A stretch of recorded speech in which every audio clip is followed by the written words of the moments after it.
Olá, já faz 12 anos que eu passei pela pior experiência da minha vida. Eu me chamo Carlos e tenho 30 anos. Devido a uma boa oportunidade de emprego que meu pai recebeu, nós tínhamos acabado de se mudar para uma cidadezinha no interior de São Paulo. Além do meu pai, eu morava com a minha mãe e o meu irmão mais novo. Na época, eu também tinha arrumado um emprego como repositor em um supermercado que ficava próximo da minha casa, tão próximo que eu ia trabalhar todos os dias a pé. No caminho, uma casa sempre me chamava atenção. Era uma casinha antiga, tipicamente do interior. Tinha um portão baixo, uma pequena escadaria que levava até a porta de entrada. Do lado direito, uma janela. Todos os dias, à hora em que eu passava, na janela tinha uma garota. Eu sempre reparava o quanto ela era linda. Tinha os cabelos escuros, compridos, pele clara, um rosto fino e delicado. Eu olhava e ela sempre sorria para mim. Mesmo sem nunca ter trocado uma palavra, com o tempo eu já estava começando a ficar apaixonado por aquela garota. Eu passava o dia lembrando daquele sorriso e algumas vezes eu até ficava ansioso para passar em frente àquela casa. O problema é que eu sempre fui um pouco tímido, mas eu precisava conversar com ela, me aproximar de alguma forma. Certo dia eu tomei coragem. Saí de casa um pouco mais cedo e estava decidido a puxar uma conversa. Foi então que eu passei e lá estava ela, com aquele lindo sorriso. Eu disse bom dia e perguntei qual era o nome dela. Ela disse que se chamava Maria e perguntou se eu queria entrar. Fiquei espantado, mas ao mesmo tempo muito feliz. Eu não podia recusar o convite.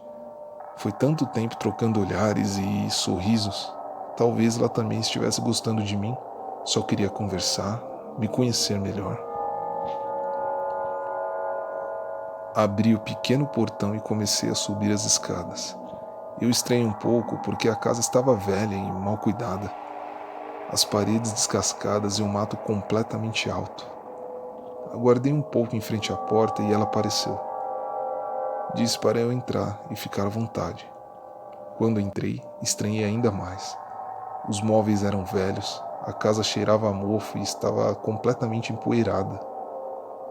A garota virou de costas e começou a caminhar. Ela não dizia uma palavra.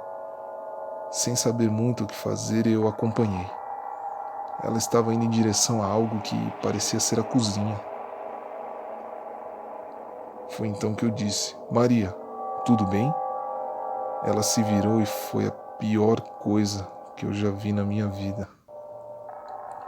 Aquele lindo rosto já não existia mais. Ela estava com os olhos totalmente pretos. Escorria sangue por todos os seus orifícios. Tinha uma expressão tão demoníaca que sentia minha espinha gelar. Minhas pernas tremiam e eu fiquei paralisado de medo.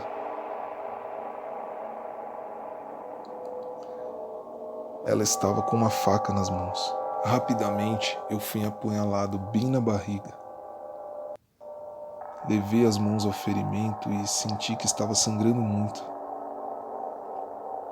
Aos poucos, as minhas pernas começaram a fraquejar, minha visão começou a ficar escura e eu desmaiei. Pouco tempo depois, eu acordei. Eu ainda estava ali, no chão daquela cozinha.